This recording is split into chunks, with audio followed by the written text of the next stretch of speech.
Hola a todos, bienvenidos a Home Experience. Espero que hayan disfrutado mucho cantando canciones de adoración y ahora estamos haciendo la transición mientras ustedes probablemente se sirven un café. Al igual que en mi experiencia en casa, simplemente nos acomodamos y nos relajamos. Quería compartir algunas cosas con ustedes hoy y vamos a hablar de Santiago y Juan.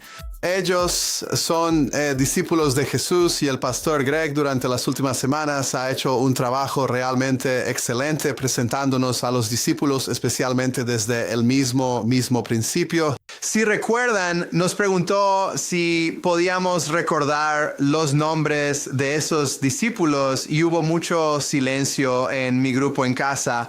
Sé que hay un par de superestrellas por ahí. Algunos de ustedes sabían exactamente quiénes eran, sus nombres y todo, pero por mi parte no podía recordar, o sea, para nada, y sabía varios, pero pensaba, espera, ¿quién es? ¿Cuál es? Y me estaba confundiendo ahora un poco. Bueno, durante las últimas semanas hemos estado aclarando las cosas y he podido seguir el ritmo con mi grupo, mi experiencia en casa y con ustedes para ver cómo se desarrolla esto de ser discípulo o también apóstol. Así que ahora sabemos, gracias al mensaje de la semana pasada o de hace 2 semanas en realidad, cuál es la diferencia entre un discípulo y un apóstol, y es muy sencillo. Un discípulo es alguien que aprende y un apóstol es quien es enviado. Así que estos hombres que estaban con Jesús eventualmente serían enviados. Y llegamos al día de hoy, estamos pasando de Pedro ahora a Jacobo y Juan, parte de ese círculo íntimo. Y Jacobo y Juan, muy bien, aquí está. Hay algo de información básica sobre estos hombres. El nombre de su papá es Zebedeo, el nombre de su mamá es Salomé, creo que así se pronuncia, no estoy muy seguro. Pero son una familia acomodada. Poseen varias embarcaciones de pesca. Jacobo y Juan son pescadores junto con Peter. Están trabajando juntos. También tienen sirvientes trabajando para ellos. Probablemente históricamente sus barcos no estaban hechos de cuero, estaban hechos de madera, así que estos hombres tenían influencia. Más adelante en la historia con Pedro, ves a Pedro estando cerca de Jesús cuando lo niega esas 3 veces. Probablemente la razón de esto, recordando hace un par de semanas, es que Zebedeo, el padre, probablemente tenía influencia con algunos de esos líderes religiosos, tal vez incluso con el sumo sacerdote, y así fue como Juan pudo llevar a Pedro a ese preciso momento. Es bastante genial. Así que esta idea de que ellos tenían cierto renombre, por así decirlo, o estos tipos que estaban bastante bien posicionados en ese sentido, hay cierto tipo de personalidad que empezaremos a ver en cuanto a su ambición y algunas de las cosas en las que querrían convertirse. Pero he titulado el mensaje de hoy, Lecciones de los discípulos, pero es cuando Jesús los vio. Así que esto es como nos ayuda a entender que Jesús está atrayendo a Jacobo y a Juan, estos 2 hermanos, más cerca de él. Ahora, no sé si alguno de ustedes tiene hermanos, pero yo tengo un hermano mayor. Él es 3 años mayor que yo.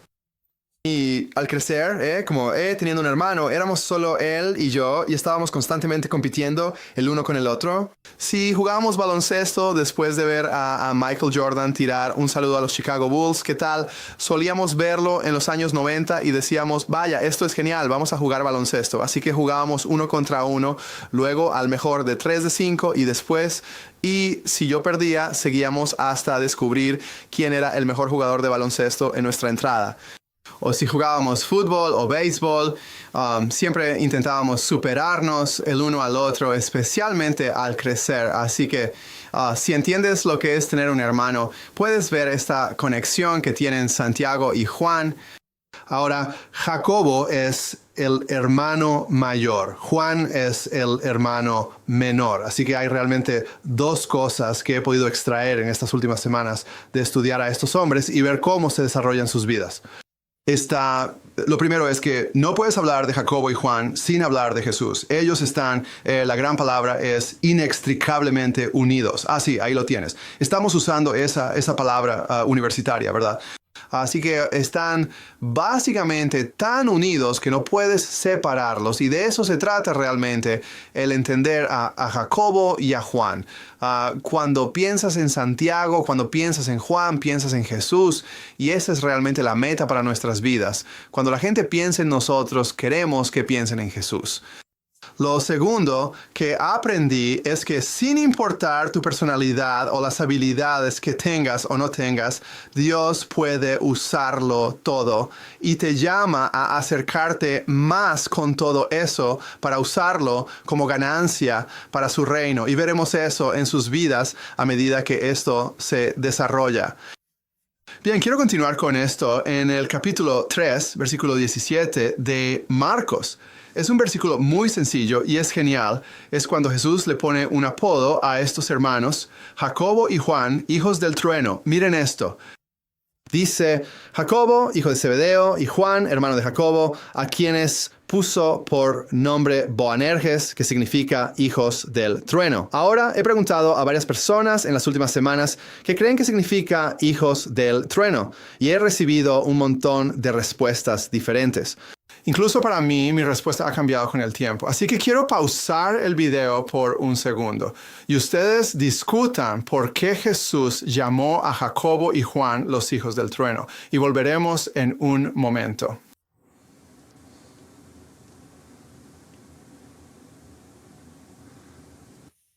Muy bien, chicos, me alegra que hayan pausado el video y lo hayan discutido porque aquí está.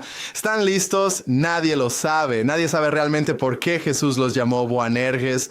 Él les puso este apodo.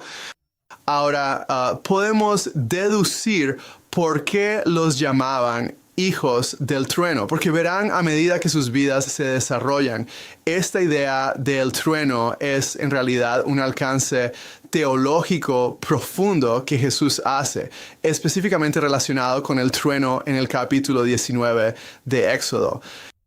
Es la voz de Dios. Así que esta presencia atronadora que estaba en la montaña, cada vez que la presencia de Dios estaba en la montaña, el trueno estallaba, ¿verdad? Y la gente estaba aterrorizada por ese sonido atronador. O en el Salmo 29 está la voz del Señor. Es como aguas estruendosas, estas aguas que retumban. Así que esta idea de la presencia del trueno es realmente como, wow, estos hombres tienen algo dentro, ¿verdad?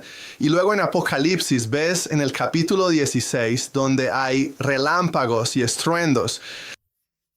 Todo eso son referencias a la idea de que Jesús ve algo en ellos en ese momento y les dice, serán llamados hijos del trueno. Les voy a poner un apodo, es un término de cariño. Ahora, ¿qué tan genial es tener un apodo dado por Jesús?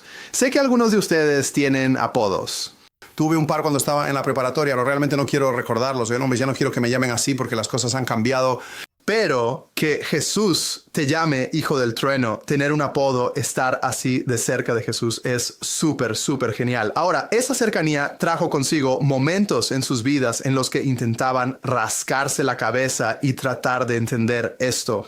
Hay muchos pasajes bíblicos que podríamos haber repasado, pero he elegido un par que realmente nos acercan a la idea de quién es Jesús y cómo era el entendimiento de ellos en ese momento. Verán, ellos no lo comprenden todo al final. Nosotros tenemos el lujo de conocer la historia completa, pero ellos la están viviendo. Esta es su vida mientras transcurre. Así que verán estos momentos diferentes donde, como en este caso particular con la hija de Jairo en el capítulo 5 de Marcos, verán este momento en el que están totalmente asombrados. Miren esto. En el capítulo 5 de Marcos comienza así. Dice, mientras él estaba todavía hablando, vinieron unos enviados de la casa del oficial de la sinagoga, diciendo, tu hija ha muerto. ¿Para qué molestas aún al maestro? Voy a hacer una pausa un segundo porque en ese momento Jesús está enseñando a la gente, ya que esta mujer se le había acercado, la que tenía esa condición médica de sangrado y había tocado su manto. Él sintió que el poder salía de él en ese instante y mientras enseña, escucha esta conversación. ¿Para qué molestas al maestro? Tu hija ha muerto. Así que en el versículo 36 dice, pero Jesús, oyendo lo que se hablaba, dijo al oficial de la sinagoga, no temas, cree solamente. Y no permitió que nadie fuera con él, sino solo Pedro, Jacobo y Juan, hermano de Jacobo. Fueron a la casa del oficial de la sinagoga, y Jesús vio el alboroto, y a los que lloraban y se lamentaban mucho. Cuando entró les dijo, ¿por qué hacen alboroto y lloran? La niña no ha muerto, sino que está dormida. Y se burlaban de él. Pero echando fuera a todos, Jesús tomó consigo al padre y a la madre de la niña, y a los que estaban con él, y entró donde estaba la niña. Tomando a la niña por la mano, le dijo, Talita Kumi, que traducido significa, niña, a ti te digo, levántate. Al instante, la niña se levantó y comenzó a caminar. Pues tenía 12 años, y al momento todos se quedaron completamente atónitos. Entonces les dio órdenes estrictas de que nadie se enterara de esto, y dijo que le dieran de comer a la niña. ¿Qué? Está bien. Así que Jacobo y Juan son involucrados en esto. Toda esta gente se ríe de Jesús diciendo, oh, está loco, ella no está dormida, está muerta. Él dice, salgan de aquí. Ella está dormida, así que Jesús tiene poder sobre la muerte en ese momento y ellos son llevados a ese círculo íntimo, son llevados a este momento donde comienzan a entender que wow, Él tiene el poder sobre la muerte. Oh, pensé que solo era un profeta. No sé exactamente qué estaba pasando, pero creo que si pudiera conjeturar, en ese momento pensaron, Dios mío, acaba de resucitar a esta niña. Así que esta idea de ser atraídos y esta revelación de quién es Jesús. Y luego les dice que no digan nada. Así que los apodó hijos del trueno, lo que significaría que eventualmente, en algún momento, se volverán estruendosos. Usarán sus voces, usarán sus vidas en algún momento, pero no quiero que digan nada todavía. Extraño. Pero hay un propósito detrás de esto, porque si avanzas un poco más en el Evangelio de Marcos, en el capítulo 9, continúa con la transfiguración. Ahora, transfiguración solo significa, para aquellos de ustedes que nunca lo han escuchado antes, que es un cambio completo de forma, que Jesús pasa de ser un tipo de aspecto común, porque la Biblia dice que pasarías junto a Él y ni siquiera le darías un segundo pensamiento, a que su gloria divina sea revelada por completo. Comienza en el versículo 2. 6 días después, Jesús tomó con él a Pedro, a Jacobo y a Juan y los llevó a ellos solos a un monte alto, y se transfiguró delante de ellos. Sus vestiduras se volvieron resplandecientes, muy blancas, tal como ningún lavandero sobre la tierra las puede blanquear. Y se les apareció Elías junto con Moisés y estaban hablando con Jesús. Entonces Pedro dijo a Jesús, Rabí, bueno es que estemos aquí. Hagamos 3 enramadas, una para ti, otra para Moisés y otra para Elías. Porque él no sabía qué decir, pues estaban aterrados. Dios mío, muy bien. En este momento Jesús los lleva a la montaña. Recuerden, volviendo al Antiguo Testamento, siempre hay esta experiencia en la montaña donde está la presencia de Dios. Jesús está allí, los lleva a la cima de una montaña. Hay mucho ahí, pero todo es una sombra y un tipo de poder ver quién es Jesús realmente. Y ellos lo ven convertirse en quien realmente es. Ahora, en otro relato del Evangelio, Dios dice, este es mi hijo, escúchenlo, ¿verdad? Este es a quien amo. Escúchenlo. Pedro está aterrorizado. Jacobo y Juan están totalmente, digamos, en silencio y no pueden decir nada. Pedro dice, ¿por qué no intentamos hacerles unos refugios o, digamos, para que podamos crear un lugar de adoración? Dice algo porque está muy nervioso, porque está aterrorizado, ¿verdad? Ese debe haber sido un momento en el que, acabamos de verlo resucitar a esta niña de la muerte. Ahora vemos quién es Él realmente, ¿verdad? Y ser capaz de hacer eso, ser capaz de verlo tal como es, como persona, eso sería suficiente para nosotros ahora mismo, solo con poder verlo. Pero no solo verlo, sino verlo en su estado transfigurado. Es increíble, es Jesús atrayéndolos aún más y acercándolos a Él. Pero al igual que con la hija de Jairo, el versículo 9 dice, y descendiendo ellos del monte, les mandó que a nadie dijesen lo que habían visto, sino cuando el Hijo del Hombre hubiese resucitado de los muertos. Y guardaron la palabra entre sí, discutiendo qué sería aquello de resucitar de los muertos. Ellos guardaron esto para sí mismos, preguntándose qué significaba resucitar de entre los muertos. Así que ahí, justo ahí, ves que no saben qué significa resucitar de entre los muertos. Ellos dicen, ¿qué quieres decir con resucitar de entre los muertos? No entendían. Ellos no tienen la imagen completa, muchachos, no tienen la imagen completa. Así que, más o menos, reserven sus juicios sobre estos hombres. Esperen, guárdenlo hasta que se cuente toda la historia, porque hay un arco en su historia. Hay un principio y luego está este momento de quiénes eran, a quién vio Jesús y en quiénes se convertirían, ¿verdad? Así que dicho esto, tienen este momento de invocar fuego. Ahora, para los que recuerdan, como con Juan, cuando a menudo piensan en Jacobo y Juan, solemos pensar en Juan recostado sobre Jesús durante la última cena, ¿verdad? Como este hombre de amor. Llegaremos a él en un momento, pero por ahora tienen que entender esto que sigue, es una locura. La historia es que Jesús intenta llegar a Jerusalén. Puso su rostro como pedernal hacia Jerusalén, lo que significa que va a este lugar donde finalmente morirá, resucitará y será levantado. Así que el pueblo samaritano se interpone entre él y esa tarea. Pero los samaritanos rechazan a los mensajeros de Jesús. Y Juan y Jacobo preguntan, oye, ¿podemos hacer que baje fuego del cielo para simplemente quemar este pueblito que te rechazó? Y Jesús entonces los reprende. Mira esto. En el capítulo 9 de Lucas dice, sucedió que cuando se cumplían los días de su ascensión, Jesús con determinación afirmó su rostro para ir a Jerusalén, y envió mensajeros delante de él, y ellos fueron y entraron en una aldea de los samaritanos para hacer los preparativos para él. Al ver esto, sus discípulos Jacobo y Juan dijeron, Señor, ¿quieres que mandemos que descienda fuego del cielo y los consuma? Pero él, volviéndose, los reprendió y dijo, ustedes no saben de qué espíritu son, porque el Hijo del Hombre no ha venido para destruir las almas de los hombres, sino para salvarlas. Y se fueron a otra aldea. ¿Qué es esto? ¿Por qué dirían ellos que baje a fuego del cielo y lo consuma todo? Bien, recuerden, ellos aún piensan que Jesús camina con el poder de Elías.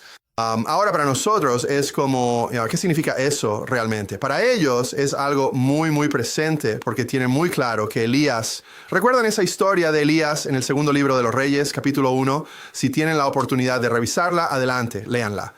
Se trata de un tipo llamado el rey Ocosías, y es esta historia loca a la que se refieren, creo, en este momento. Ese rey Ocosías es él está gobernando sobre Samaria. Él está en el piso de arriba, se cae a través de una celosía y golpea el suelo y está herido. Está totalmente lastimado, casi al punto de morir.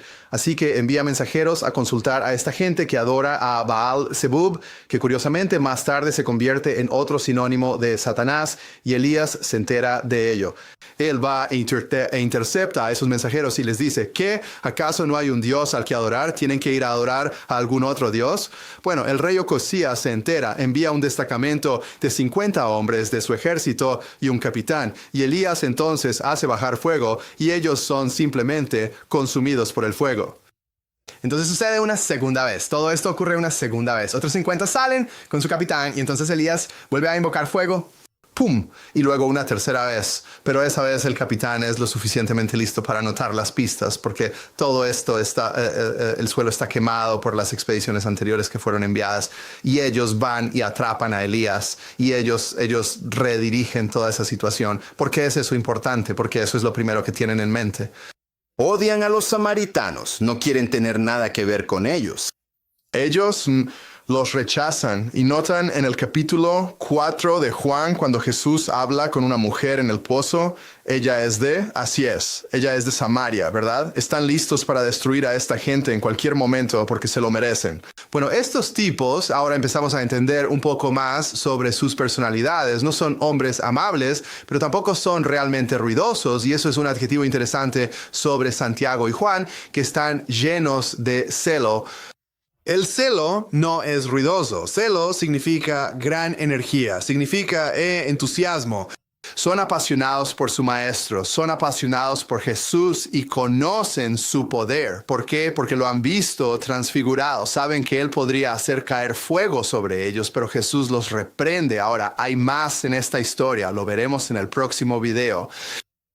Pero por ahora, en lo que realmente queremos centrarnos es, ¿te imaginas estar tan cerca de Jesús durante su ministerio? O sea, no en la periferia, no solo entre los 12, sino en el círculo íntimo de 3, Pedro, Jacobo y Juan, que estar así de cerca, tener a Jesús como tu mejor amigo y compartir eso con tu hermano, creo que es algo que me perdí durante mucho tiempo.